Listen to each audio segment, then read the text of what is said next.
Assalamualaikum warahmatullahi wabarakatuh. Yang terhormat Ibu Dr. Tantina Haryati, SEMAKS, dan Ibu Elizabeth Putri Fizandra, SAMA, selaku dosen pengampu mata kuliah Akuntansi Keuangan Menengah Pertama, serta teman-teman sekalian yang saya banggakan. Pada kesempatan kali ini, kami kelompok 1 kelas C013 akan mempresentasikan hasil diskusi kami dari tugas pertemuan ke-11 tentang materi intangible assets. Sebelum memasuki pembahasan materi, izinkan kami memperkenalkan nama anggota kelompok kami terlebih dahulu. Perkenalkan, nama saya Felicia Sagira Hafita Putri dengan NPM akhir 189. Perkenalkan, nama saya Nadine Ahdian Sifwa dengan NPM akhir 027. Halo, perkenalkan saya Tasya Azahra dengan NPM akhir 031. Perkenalkan, nama saya Lutfi Desi Tandiola dengan NPM 2501 30143. Perkenalkan, nama saya Natalia Rahayu Putri Kristiani dengan NPM akhir 075. Perkenalkan, saya Raisa Ismadani dengan NPM terakhir 210. Pada soal P12.2 LO2, Chu Laboratories memiliki sebuah paten yang digunakan untuk mengurangi polusi udara.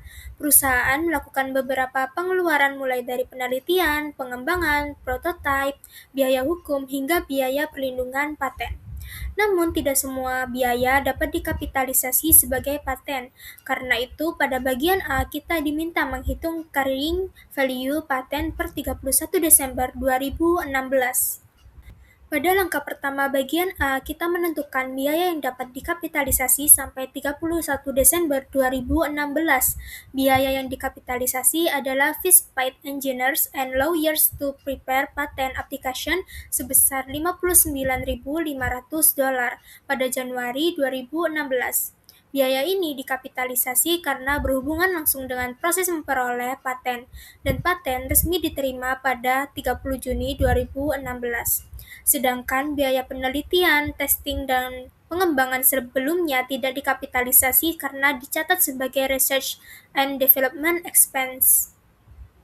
Langkah kedua adalah menghitung amortisasi tahun 2016.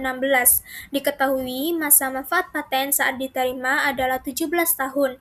Karena paten diperoleh sebelum 1 Juli 2016, maka amortisasi dihitung untuk 1 tahun penuh. Rumus yang digunakan adalah cost dibagi useful life.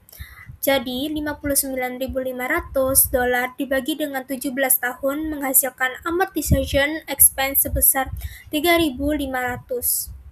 Langkah terakhir adalah menghitung carrying value paten per 31 Desember 2016.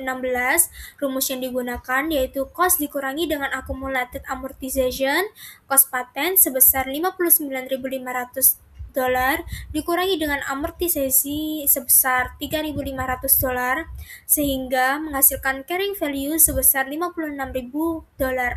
Jadi carrying value paten per 31 Desember 2016 adalah $56.000. Baik, selanjutnya pada poin B diminta untuk menghitung carrying value pada tanggal 31 Desember 2020.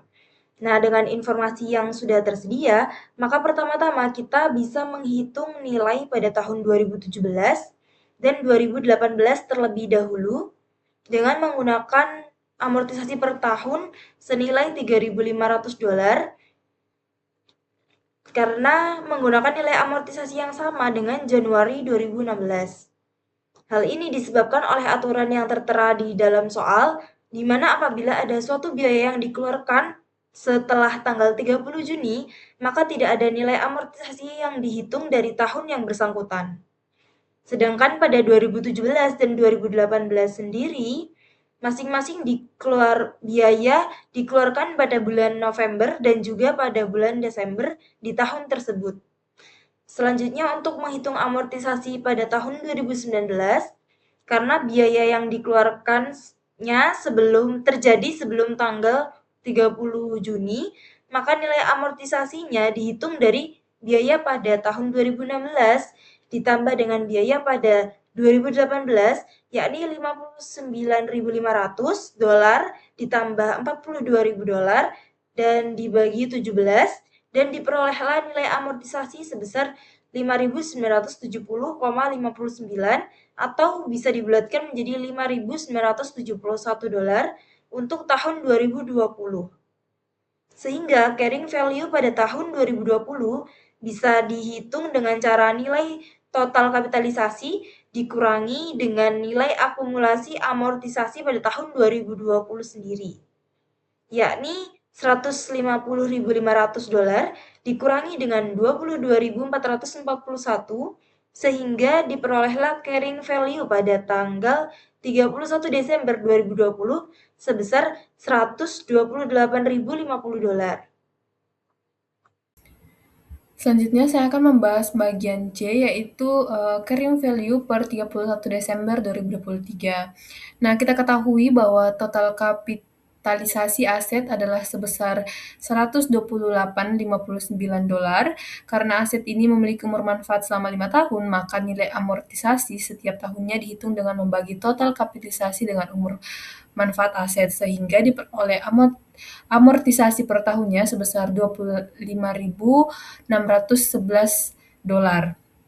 Selanjutnya, karena amortisasi dihitung dari tahun 2021 hingga 2023 berarti sudah berjalan selama 3 tahun, maka total akumulasi amortisasi dihitung sebagai berikut, yaitu dengan mengalihkan $26.611,8 dikali 3 dan menghasilkan $76.835,4, sehingga sampai akhir tahun 2023 total amortisasi yang telah dibebankan adalah sebesar $76.835,4. Kemudian jika kita lihat pada tabel, setiap tahun nilai amortisasinya itu sama, yaitu $25.611,8.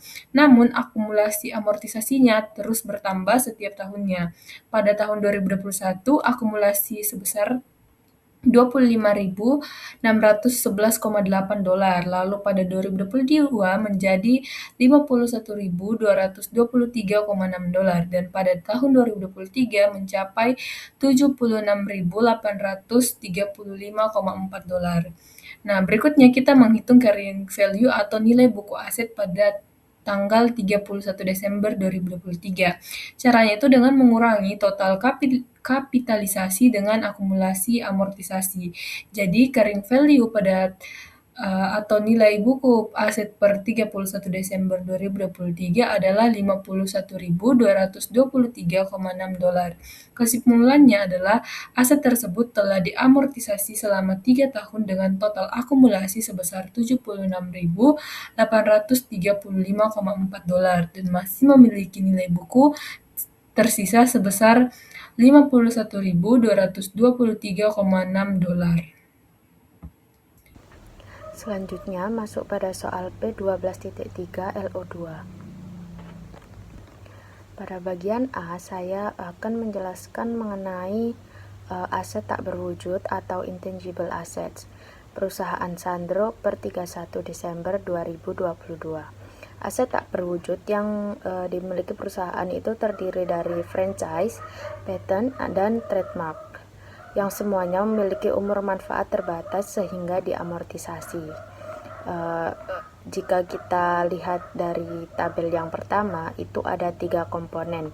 Ada franchise dengan nilai buku sebesar $52.830, kemudian ada patent sebesar $15.400, ada trademark sebesar $39.900, sehingga untuk total aset tak berwujud yang dilaporkan adalah $108.130. Selanjutnya kita masuk ke perhitungan pertama, yaitu franchise. Biaya perolehan franchise terdiri dari uang muka sebesar $15.000 ditambah nilai sekarang dari pembayaran angsuran sebesar $43.700, sehingga untuk total biaya franchise adalah $58.700.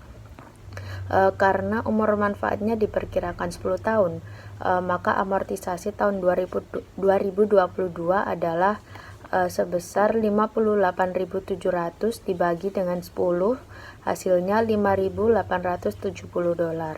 Setelah dikurangi amortisasi, diperoleh nilai buku franchise sebesar 52.830 dolar. Kemudian adalah patent. Perlu diperhatikan bahwa biaya riset dan pengembangan itu tidak dikapitalisasi, tetapi dibebankan. Yang dikapitalisasi hanya biaya legal sebesar 17.600 dolar. Umur manfaat patent adalah 8 tahun, sehingga amortisasi tahun 2022 itu 17.600 dibagi dengan 8, hasilnya 2.200 dolar. Maka nilai buku patent pada akhir tahun adalah 15.400 dolar.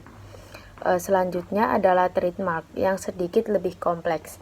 Awalnya trademark itu dibeli seharga 36.000 dolar pada 1 Juli 2019. Amortisasi dihitung sejak 2019 sampai 2022. Untuk total amortisasi adalah 6.300 dolar, sehingga nilai buku sebelum penambahan adalah 29.700 dolar. Kemudian pada tahun 2022 itu terdapat biaya litigasi yang berhasil sebesar 10.200 yang ditambahkan ke nilai aset, sehingga nilai buku akhir trademark menjadi 39.900 dolar. Seluruh aset tak berwujud perusahaan Sandro itu telah dicatat sebesar biaya perolehan dan diamortisasi sesuai umur manfaatnya. Total nilai aset tak berwujud per 31 Desember 2022 adalah 130 dolar. Baik, selanjutnya saya akan melanjutkan penjelasan dari soal pada poin yang B, yaitu tentang jadwal beban dari transaksi aset tidak berwujud untuk tahun yang berakhir pada tanggal 31 Desember tahun 2022. Jadi aset tidak berwujud yang dibahas pada soal ini ada 3, yaitu waralaba atau franchise, kemudian ada paten, kemudian dan merek dagang dan atau trademark. Jadi selain itu juga ada biaya penelitian dan pengembangan serta biaya operasional franchise. Yang pertama yaitu saya akan membahas mengenai beban amortisasi franchise. Nilai franchise diperoleh dari pembayaran awal sebesar 15.000 real Brasil dan present value pembayaran tahunan sebesar 43.700 real Brasil. Jadi total nilai franchise-nya adalah sebesar 58.700. Karena umur manfaat franchise adalah 10 tahun, maka biaya tersebut harus dibagi selama 10 tahun melalui amortisasi. Perhitungannya yaitu 58.700 dibagi dengan 10 tahun, yaitu hasilnya sebesar 5.870 real Brasil. Jadi beban amortisasi franchise pada tahun 2022 sebesar 5.870 real Brasil. Yang kedua yaitu paten. Pada soal dijelaskan pada perusahaan mengeluarkan biaya legal dan registrasi sebesar 17.600 real Brasil. Biaya ini dikapitalisasi karena berhubungan langsung dengan hak paten. Sedangkan biaya penelitian dan pengembangan tidak dimasukkan ke nilai hak paten karena paten tersebut belum memiliki ekonomi viability atau kelayakan ekonomi. Jadi umur manfaat paten adalah 8 tahun sehingga amortisasinya dihitung yaitu 17.600 dibagi dengan 8 tahun, hasilnya yaitu 2.200. Jadi beban amortisasinya sebesar 2.200. Selanjutnya adalah beban amortisasi merek dagang atau trademark. Jadi perusahaan memiliki trademark dengan nilai awal sebesar 36.000 real Brasil dan umur manfaatnya 20 tahun. Maka amortisasi tahunannya adalah 36.000 dibagi dengan 20 tahun, hasilnya yaitu 1.800. Selain itu, terdapat tambahan biaya hukum sebesar 10.200 real Brasil yang diamortisasi selama sisa umur manfaat trademarknya, yaitu 17 tahun pada tahun 2022, dihitung selama 6 bulan. Perhitungannya yaitu 10.200 dibagi dengan 17, kemudian dikalikan dengan 6/12. Hasilnya yaitu 300. Jadi, total beban amortisasi trademark pada tahun 2022 adalah 1.800 ditambah dengan 300 sama dengan 2.100. Maka beban amortisasi merek dagang yang dicatat pada laporan laba rugi tahun 2022 yaitu sebesar 2.100 ril Brasil. Selanjutnya ada biaya penelitian dan pengembangan sebesar 65.000 ril Brasil. Biaya ini langsung diakui sebagai beban. Karena pada soal disebutkan bahwa paten belum memiliki kelayakan ekonomi. Jadi, biaya research and development atau biaya penelitian dan pengembangan belum bisa diakui sebagai aset. Jadi, seluruh biayanya langsung masuk ke laporan laba rugi tahun 2022. Pada perjanjian franchise disebutkan perusahaan harus membayar biaya tahunan sebesar 5% dari pendapatan franchise. Jadi beban operasional pada labanya itu diambil dari pendapatan franchise tahun 2022 sebesar 900.000 ril Brasil. Kemudian perhitungannya yaitu 900.000 dikali dengan 5%, hasilnya yaitu 45.000 ril Brasil. Jadi beban operasional waralaba sebesar 45.000 ril Brasil. Jadi, keseluruhannya total beban tahun 2022 ketika dijumlahkan yaitu 5.870 ditambah dengan 2.200 ditambah dengan 2.100 ditambah dengan 65.000 dan ditambah dengan 45.000. Jadi totalnya sebesar 120.170 ril Brasil. Nah, di sini saya akan membahas tugas ketiga, yaitu membuat soal disertakan jawabannya. Untuk soalnya yaitu PT Elang membeli sebuah hak paten produk pada tanggal 1 Januari 2024 dengan harga perolehan sebesar 150 juta rupiah. Masa manfaat hukum paten tersebut adalah 20 tahun. Namun, manajemen mengestimasi masa manfaat ekonomisnya hanya 8 tahun. Setelah 8 tahun, paten tersebut diperkirakan dapat dijual ke perusahaan lain dengan nilai residu sebesar 30 juta rupiah. Untuk perintahnya yaitu hitung beban amortisasi tahun 2024 dan buatlah jurnal penyesuaian pada tanggal 31 Desember 2024. PT Elang memperkirakan produknya hanya laku atau menghasilkan nilai ekonomis selama 8 tahun saja. Jadi masa manfaat yang kita sepakati untuk perhitungan adalah 8 tahun. Lalu langkah kedua yaitu menghitung dasar amortisasi. Dasar amortisasi didapat dari harga perolehan dikurangi dengan nilai residu. Kita hitung dasar amortisasinya atau amortizable base, berbeda dengan aset tak berwujud pada umumnya yang seringkali tidak memiliki nilai residu. Di soal ini nilai residunya bisa diestimasi secara andal yaitu 30 juta. Nah, maka untuk rumusnya sendiri adalah harga perolehan dikurangi dengan nilai residu, yaitu 150 juta rupiah dikurangi dengan 30 juta rupiah sehingga didapatkan hasil yang siap diamortisasi sebesar 120 juta rupiah. Untuk langkah selanjutnya atau langkah ketiga yaitu menghitung beban tahunan. Di sini tinggal kita bagi saja nilai yang tadi dengan masa manfaatnya menggunakan metode garis lurus, yaitu 120 juta rupiah dibagi dengan 8 tahun, hasilnya adalah 15 juta rupiah per tahun. Nah, karena PT Elang ini membeli paten tepat di awal tahun, yaitu pada 1 Januari 2024, maka beban amortisasi untuk 1 tahun penuh di tahun 2024 adalah mutlak sebesar 15 juta rupiah. Setelah angkanya ketemu, bagaimana cara kita mencatatnya di dalam jurnal penyesuaian per 31 Desember 2024. Jadi di sini di sisi debit kita akui adanya biaya operasional baru yaitu beban amortisasi paten sebesar 15 juta rupiah dan di sisi kreditnya sesuai dengan standar IFRS yang lazim digunakan, kita bisa langsung mengurangi nilai asetnya dengan mengkredit akun paten sebesar 15 juta rupiah. Di sini kita juga diperbolehkan menggunakan akun akumulasi amortisasi.